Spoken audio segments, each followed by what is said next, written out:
Full card predictions for UFC 322. As always, you can call me Kunith. Let's make some money this week. At the top of the card, welterweight gold on the line between Jack Della Maddalena, first title defense against Islam Makhachev. Talk about being thrown to the wolves. Easily the best title fight of the year. I don't see how this one doesn't deliver. Jack Della Maddalena always comes to fight. He looked incredible last time out against Belal Muhammad, really just boxed the ears off of Bully B, defended takedowns well, got out into an early lead in that fight, still finished strong too. Despite not having gone a full 5 rounds before, that can't be understated. Against a cardio monster like Belal, to find yourself in those deep waters and just continuing to swim like an Australian sea lion that he is, you simply can't teach that. Even against Gilbert Burns, he gets taken down over and over and over again. He's down on the scorecards in the 3rd round. He's got a broken arm. I want a gold medal with a broken freaking neck. And he still ends up winning the fight by knockout because he lands a clean knee. I can't throw this punch. Let me throw this knee. Let me get him out of there. And Gilbert Burns was getting caught with that knee while looking to secure his 8th takedown of the fight. Again, just something you cannot teach. And most fighters would have folded in that situation, but not old Giacomo. He just keeps fighting. And those are 2 huge wins for him where he's been really good, but he's going to have to be even better if he wants to remain champion after this weekend, because on the other side, Islam Makhachev, he's not only the toughest fight that he's had, but he's probably going to be the best opponent he's ever faced when it's all said and done. And we all know who and what Islam Makhachev is, a beast. He's been sitting at the top of the pound for pound rankings for years, most lightweight title defenses in UFC history. We're talking about different gravy here. We're talking about, most likely, be hard to argue against the following, the best grappler in the UFC today, which is bad biscuits for the champion. Frankly, Jack Della Maddalena gives up takedowns regularly. We've seen him in bad positions before. Ramazan Ameev had a Darce nearly fully locked up. Basil Hafez locked up an arm triangle, spent a lot of time in top position. And while these guys weren't in the best position possible to finish these chokes, that's the thing that makes Islam Makhachev so good. He's so good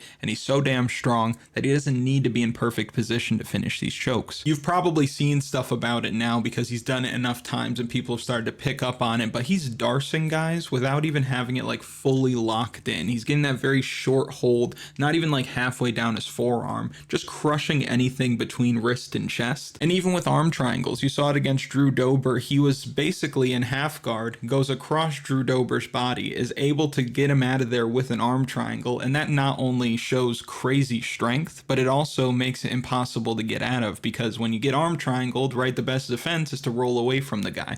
But if he's on both sides of you, there's nowhere to go. It's like grappling a damn octopus, so high level, and he's going to need to do that obviously to win this fight, because on the feet, I think JDM torches him. The boxing, the combinations, the footwork, the chin to be able to hang out in the pocket and land your offense, the natural power in his hands, and how smoothly he puts it all together. I would argue on the feet, the gap is almost as wide as it is on the mat. And when you take everything you've seen from these guys, the question that you would have to ask yourself to determine who you think is going to win the fight is really as simple as, do you think JDM could defend against Islam's submission attempts? My answer is I think that he can. You really can't be more prepared to fight Islam Makhachev than JDM is this weekend. With Craig Jones getting him ready for the grappling in camp, with Alexander Volkanovski given that first-hand experience against Makhachev to help Jack prepare for the fight, you just can't be more ready for this guy. And of course, Islam might be so good that all that stuff doesn't matter, but I do like Jack Della Maddalena here, up at 170 pounds. I know this is going to be a lot of the conversation of the week, but he's no small man. Like, I know some of these guys now at 170 are really tall and rangy, like guys like Prates and Ian Gary and Shavkat. And while Jack Della Maddalena is not super tall, he's a big boy. He's a bit of a hoss. And yes, Islam Makhachev will be bigger and stronger than he normally is in competition, but it's not like he's fighting massive fighters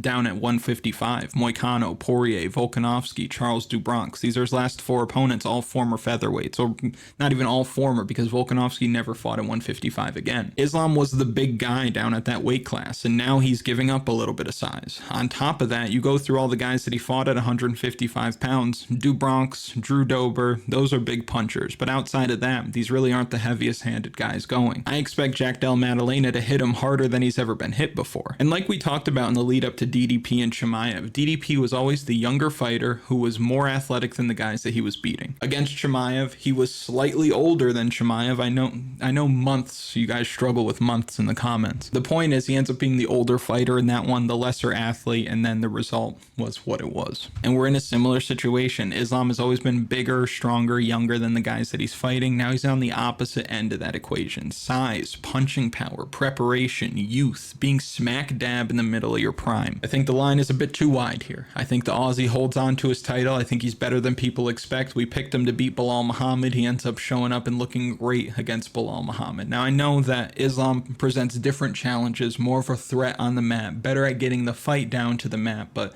I've also seen this guy dragged into deep water by smaller men. So I'm going to take JDM to win this fight. I think he ends up closing out Islam in like the 3rd or 4th round. Give me Jack Della Maddalena by knockout. More gold on the line. Valentina Shevchenko defending against Zhang Weili. Incredible fight. And I think Zhang Weili is doing the UFC a bit of a service here by moving up, because she could have continued to dominate at strawweight for however long she wanted to. Imagine Mackenzie Dern versus Zhang Weili. Come on. We're looking at a pretty closely lined fight. Not quite pick'em odds, but it's pretty close. And it might end up being a pick'em by fight time, which makes total sense because no one should really be favored over either of these women. I prefer the Zhang Weili side because she's more dynamic than Valentina Shevchenko is at this point in their careers. Go back and watch Valentina's most recent title defense against Manon Fior. She stood nearly still for a lot of that fight, and she's waiting for Manon Fior to create an action, which is cool. It's kind of like a kung fu movie where you see like a master standing still, closing his eyes, people close in, and right at the last second he does something, right? That's kind of what it felt like. She stood still, waited for Manon Fior to do something, and then would counter, boom, whatever. So that's mastery, right? Being extremely efficient with your energy, making all of your strikes count. It doesn't make for the most exciting fight you've ever seen,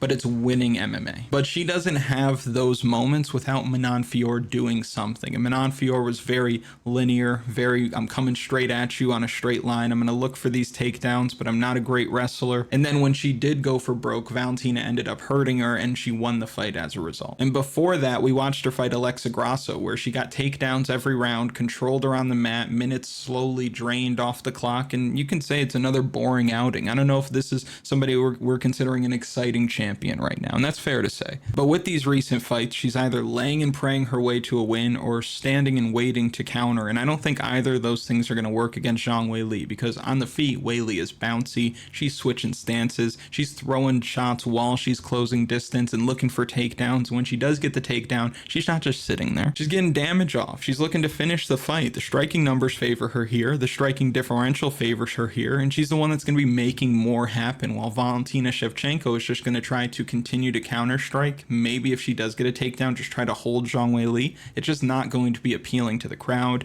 to the judges, especially against a star as beloved as Zhang Weili. You can't get away with that. Activity is what wins a lot of these fights, and Shevchenko has gotten to the point where she's managing fights while Zhang Weili is looking to finish fights. And you might say, well, Kunith, her last 3 fights have gone the distance. But you look at the fight against Tatiana Suarez, she's battering Suarez, beating her at her own game. You look at the fight against Yan Xiaonan, that should have been a first round submission win. They literally had to peel her up off the canvas unconscious. You look at the fight against Amanda Lemos, she was killing Amanda Lemos. Round 5 against Tatiana Suarez, Bisping said it best. He said it's the ferocity when talking about the difference between Weili and Suarez. I think you're going to see the same thing here. The ferocity, the activity, looking to finish the fight, making things happen. It's all going to be on Zhang Weili's timeline, while Valentina Shevchenko is going to try to play her game, and I just don't think it works here. I think bigger moments are coming from Weili throughout the fight, and I think she ends up winning the belt here. Give me Zhang Weili to win this fight by decision. And real quick, if you haven't already, like the video, subscribe to the channel, comment something for the algorithm. You know how the algorithm works. Next, we're looking at a fight between Sean Brady and Michael Morales. If you follow on X, which is linked in the description, you'll know how I feel about this one already. And I will say this is a pay-per-view card, main card, best fighters in the world getting stacked onto this card. I know a lot of people are going to have strong opinions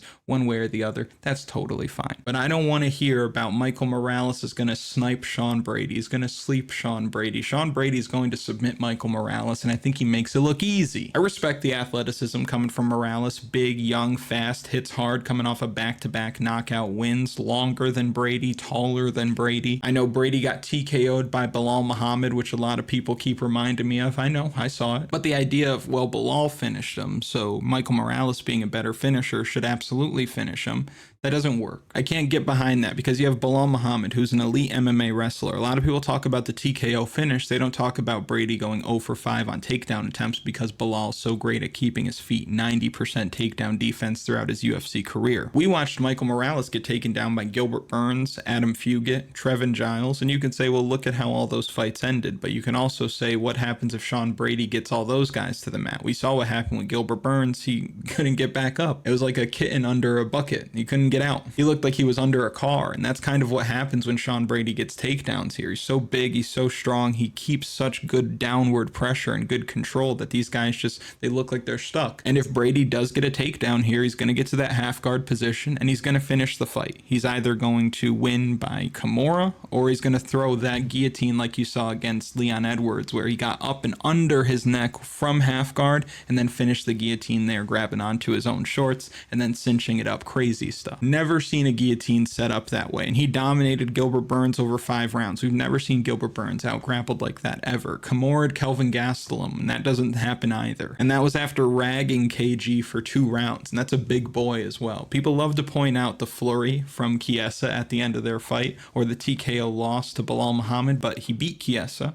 and Belal Muhammad went on to be the champion. Since those fights, Sean Brady hasn't lost a round. The guy's evolved, and he's on the short list of guys who should be fighting for the title in this division. And I get that Morales has that one-shot knockout power, but we've seen guys deal with his power before. And the guys that he has been knocking out have been knocked out several times in the UFC. So I'll take the better grappler here, who has been unstoppable once he gets to his spot. Give me Sean Brady to win this fight by submission. Next, we have a fight between Leon Edwards fighting Carlos Prates. If my bout order is wrong, I'm just going based on what I was given. Line is a little bit wider than I would have expected here, considering Edwards being a former champion, but I do think Prates is the rightful side here. And low output Leon has had to deal with some wrestlers recently, so it's probably nice for him, or at least he says it's nice for him to be fighting a striker now. But Prates being longer, hitting harder, I think he's going to give Leon problems. I think we're going to see Edwards trying to wrestle in this one. I think he's going to be looking for takedowns probably 2 or 3 minutes into this fight once he understands that he might be a little bit outgunned on the feet. And Prates isn't just a knockout machine. The guy's got good grappling, strong takedown defense. We picked against him in the Ian Gary fight because I thought Ian Gary was going to be able to take him down, control him on the mat. Ian Gary attempted 19 takedowns. Didn't have a lot of success down there. He's won the fight, but it wasn't because of the grappling. The guy's game doesn't really have any holes. Good chin, great MMA adapted Muay Thai style. Kicks up the middle are going to be there all night against Leon Edwards. I just don't see an area of this fight where Leon is able to settle. Like his days of jab, low kick, move, those are done with a new crop of welterweights that you have coming up. They're too rangy or too aggressive for that. Against Usman, against Covington,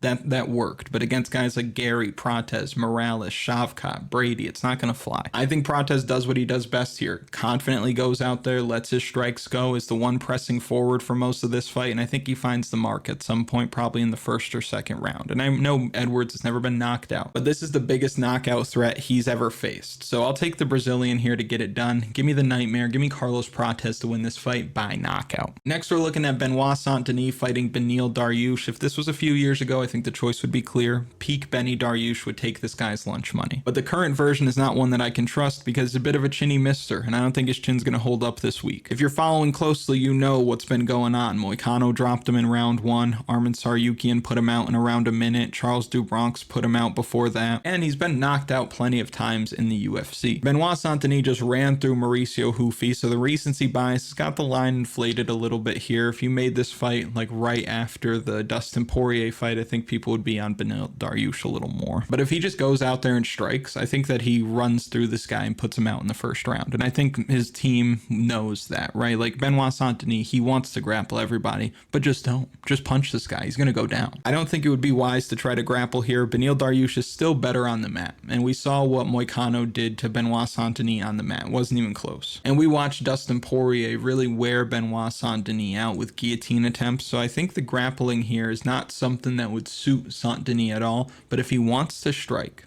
he's going to be able to get to him pretty quickly. Starting fast, letting his hands go, quick night at the office, and that's what I expect here. Give me Benoit Saint-Denis to win this fight by knockout. Next, we have Bo Nickal fighting Rodolfo Vieira. I think this is one of the easier calls on the card because Bo Nickal should win this fight pretty cleanly. I don't know if he's going to easily win. I don't think he's going to go out there and knock this guy out round 1, but I don't see him losing a round here. Rodolfo Vieira got outstruck by Andre Petroski. I'm going to let that take a second to marinate. And I don't care how he looked against Tresean Gore. I really don't. I think Tresean Gore was more worried about not getting taken down and not getting finished than he was letting his hands go and trying to win the fight. Bo Nickal doesn't have to worry about takedown defense because he's simply not going to get taken down. But Rodolfo Vieira does not have the wrestling to get this guy to the mat. He's got better jiu-jitsu, maybe better grappling when the fight hits the mat, but he's not going to be able to take Bo Nickal down. So I think Bo Nickal gets to strike freely here. I don't think he wants to take Vieira down either. I think this fight ends up looking a lot like the Paul Craig fight, where you have Bo Nickal just using his grappling as like a ace in the hole. Like, hey, you're not going to be able to take me down. We're going to continue to strike here. I'm younger. I'm more athletic. I'm bouncier. I'm a bit faster. Striking is still a work in progress, but Rodolfo Vieira's not winning any kickboxing matches anytime soon. And I think for Bo Nickal, he gets more value out of being in there for longer anyway. So I don't think he runs through this guy, but again, I don't think he loses rounds here either. Less than exciting bout here for Bo Nickal in my opinion, but a winning effort nonetheless. Give me Bo Nickal to win this fight by decision. There's some guys I just don't tend to pick against. Roman Kopylov typically is one of them. It's kind of like Ricky Simone last week, where last time out was the first time I picked against Roman Kopylov. Maybe not the first time. I think I picked Albert Duraev to beat him, but still, it's been a long time since I picked against Roman Kopylov, and we picked Paulo Costa in that one. I remember people telling me Paulo Costa's washed. Roman Kopylov's going to knock him out. It was not the case at all. It wasn't even close. Costa started fast, never let Kopylov get going. He was slamming kicks to the body, and RoboCop can learn from that. The blueprint is out on this guy. Do not show him any respect. Work the body early. RoboCop's got good, effective body work with those kicks that he can throw, and you can get over on this guy. My worry for Gregory Rodrigues in this one, though, is that I think he's at a clear speed disadvantage when it comes to hands. Kopylov's 1-2 is snappy. He's bouncier. He's lighter on his feet. RoboCop is more grounded, more screwed into the mat, looking to land with as much power as possible. And that's good for Big Greg. It works for him because he could change a fight like that. He can fight from behind as well as anybody in the division today. There's a couple of guys at 185 who can fight really well even though they're down. It's like guys like Dricus, Fluffy Hernandez. I think Gregory Rodrigues is in that same conversation for comeback ability. And proof of that, against Jun Park, he was a little behind, he was getting touched up, but then he ends up catching him, getting a takedown, and closing him out late. Chidi and Jokwani was killing RoboCop early in their fight. RoboCop ends up finishing that fight in the second round. Even last time out against Jack Hermanson was touching him up, but then Gregory Rodrigues catches him late in the first round and knocks him out. So RoboCop, it only takes a few well-timed counter shots and then he's right in the driver's seat or just winning the fight. While Roman Kopylov on the other side is more of a front runner, and a damn good one at that. Like, he gets out ahead on these numbers early. These strikes turn into damage, turn into fatigue for his opponents. They put doubt in the opponent's mind, confidence in his, and that's when he starts setting things up as well, which is why you see so many late finishes on this guy's record, because he's touching you, he's setting things up, and then when you're tired in the second and the third round, he's coming up high with a head kick, or he's slicing you in half with a body kick when you're already gasping for air. Roman Kopylov's a smooth operator, a contract killer. He's breaking these guys when he finds these shots late, and I do think that he can do that against Gregory Rodrigues. Of course, giving up some size here, but the speed kind of makes up for it. RoboCop, what gets me about him, especially in a fight like this, is just the poor head movement. Stiff as a board. He's been knocked out 4 times in competition. Roman Kopylov hasn't been finished by knockout yet. Of course, that can all change. Nobody's been knocked out until they've been knocked out, and most people aren't hitting you as hard as Gregory RoboCop Rodrigues is. But I do like the Russian here. Smoother, quicker, possibly more durable, and I just think that he gives you a better third round if it gets to that point. I'm going to take Roman Kopylov here. I think he finds the mark. I love the 1-2 down the middle. I think he can find that stiff head that's just going to be on the center line. Gregory Rodrigues, his feet could be over there, his arms could be over there, his head's still going to be over here. So give me Roman Kopylov to win this fight by knockout. Next, we have a fight between Erin Blanchfield fighting Tracey Cortez. You guys already know what time it is. I think Erin Blanchfield's the truth, and Tracey Cortez, strong MMA wrestler, but Erin Blanchfield is inevitable. Tracey Cortez is very good at winning minutes with her takedowns, her control. Sometimes she can play with the pace a little bit and get out in front and steal rounds. That's why she's on the right side of most of these decisions that she's in, because she's a decisionator to the highest degree, but she's winning often. A crazy high win rate for how often it's going to to the scorecards, but Erin Blanchfield just has a way of taking it from you. Against Rose Namajunas, former champion, 5-round environment, Erin Blanchfield's down 2-0 on the scorecards going into the third. Rose Namajunas looks fine. She doesn't look like she's slowing down. She looks like she's in her world in that championship. And we just see Erin Blanchfield flip a switch, just chooses not to lose any more minutes, and as a result ends up winning the third, fourth, and fifth round. Clean sweep for the last three on all three judges' scorecards, and she just took it from her. All Rose Namajunas had to do was put together a solid 2 minutes in one of those rounds toward the end, and she would have been able to steal it, and Erin Blanchfield just didn't allow it. Against JJ Aldrich, struggling to get the fight to the mat, losing those early minutes, ends up submitting her in the second round. She dropped the first round against Talia Santos, who arguably could have been the champion in this division, right? So we see her lose round one, then she steals the second and third by being the busier fighter, by being the one who's controlling where the fight takes place. Typically, Tracey Cortez is doing that, but she's managing fights, while Erin Blanchfield is pushing the pace and fighting on her terms. Kind of like the title fight at the top of the card like we're talking about with Valentina and Weili. It kind of feels like that, where you have one fighter who they're trying to win minutes, they're trying to win rounds, and they're going to control what happens, versus one who's just going out there and fighting.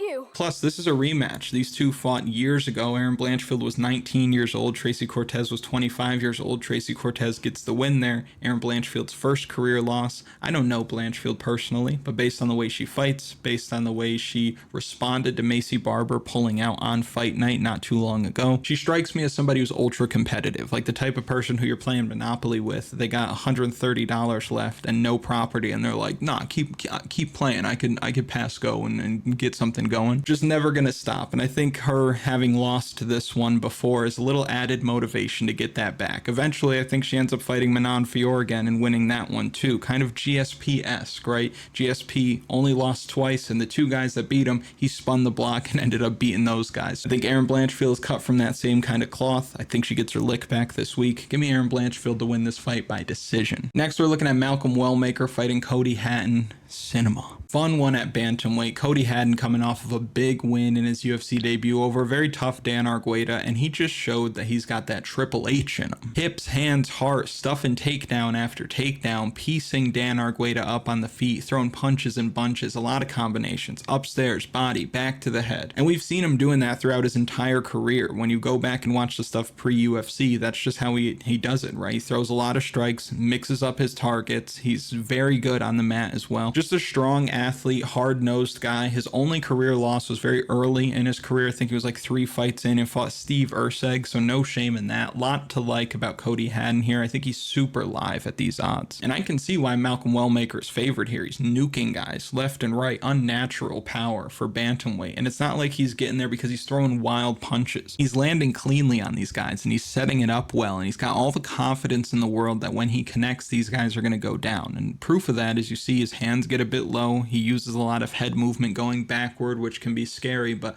it's only scary if you don't think you have a gun, basically. Because he knows if you start closing distance and you're not minding your P's and Q's, I'm going to throw this right hand and it's going to put you out. And he's doing it with stupid amounts of power. And one cool thing to watch out for in Malcolm Wellmaker fights, we've seen it a couple times now. He's exceptional at dropping his weight like back into his leg, into whatever his back foot is, because he tends to switch stances back and forth, but he tends to drop his weight into his back leg and almost like pull his hook back toward him, and he's just dunking on guys. Just so much torque, you know? Shout out torque.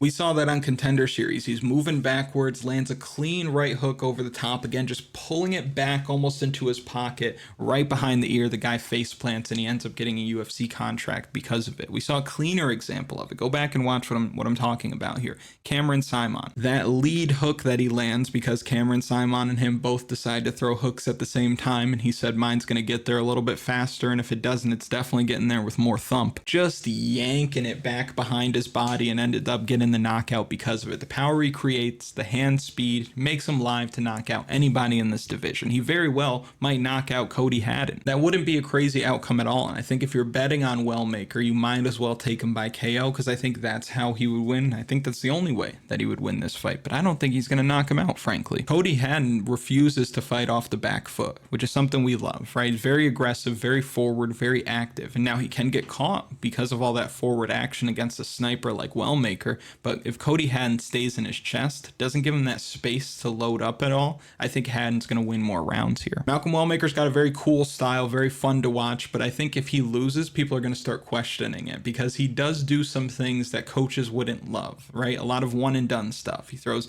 big hook, reset, step through cross, reset, jab, reset, or he's throwing naked leg kicks. Now he's getting away with this stuff because he's a great athlete. He can make these things work. Not everybody can do those things the way that he does it, but against a guy like Haddon who applies so much pressure, Cody Haddon throws 3, 4, 5 or more punches at a time. He can mix in takedowns effectively here. He's got good knees in the clinch as well, and I get why so many people would be on the Malcolm Wellmaker side this week, but I think Cody Haddon's a better fighter than a lot of people understand. Haddon's a better fighter than the guys that Malcolm Wellmaker has been beating recently, right? He's better than Chris Moutinho. He's better than Cameron Simon. And I think he has more ways to win. If this gets ugly, if this turns into a dogfight where they're in the clinch, they're getting some takedowns, the pace is a bit grueling, they're spending time against the fence, I favor Cody Haddon in that environment, especially with all that body work. All that's going to add up over time. I think Haddon looks better than expected here. I'll take the dog. I think he's very live. You go back and watch the tape on Cody Haddon and tell me if you feel like that's a guy you want to bet against. No way. Junkyard dog. I think Cody Haddon wins second or third round. Give me Haddon inside the distance. Kyle Nelson versus GM3. I mean,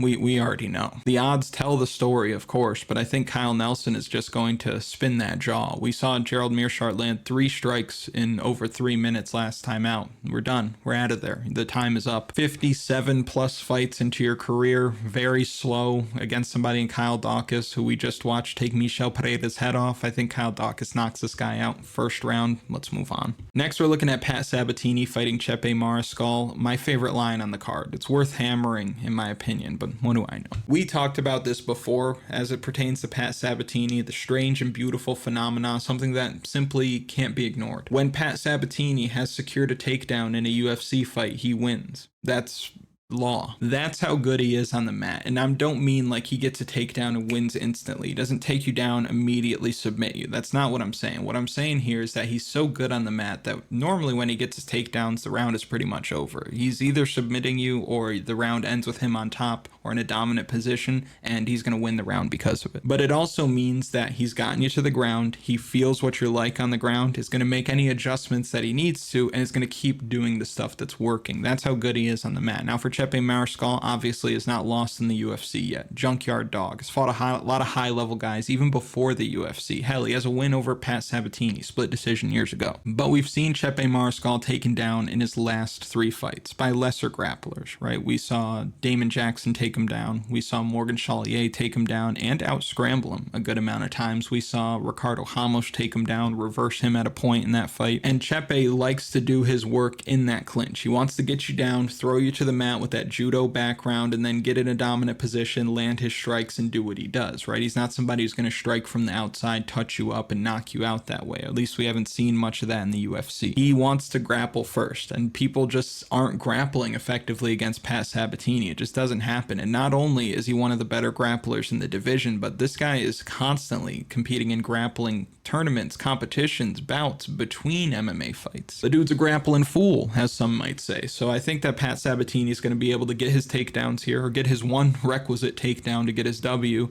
and he's going to stay in his position. He's going to win the fight as a result. Is he going to submit Chepe Mariscal? I don't think so. Chepe's kind of guy like you take his head off and then you look at it and he's like, nah, let's keep going, right? So I don't think he's finishing Chepe here, but I do think that he ends up winning more minutes, wins the rounds. Give me Pat Sabatini by decision. Next, we have Auntie Angela. She's fighting Fatima Klein. I think Fatima Klein is rightfully a big favorite here. I just think that she's going to be able to outmuscle, outwork, and outgrapple Angela Hill. Klein looked much improved on the feet last time out as well. The only loss was Jasmine Jasdavicius on short notice. That's a big body. Now she's the big body fighting Angela Hill, she's got so many advantages over. I think that she's able to ground Angela Hill in this one and probably win on the scorecards, but a submission wouldn't surprise me. But if I had to choose one, I'm going to pick Fatima Klein to win this fight by decision. Next, we have almost criminal matchmaking with Eric McConico fighting baisangur Susurkaev. Susurkaev ends up knocking this guy out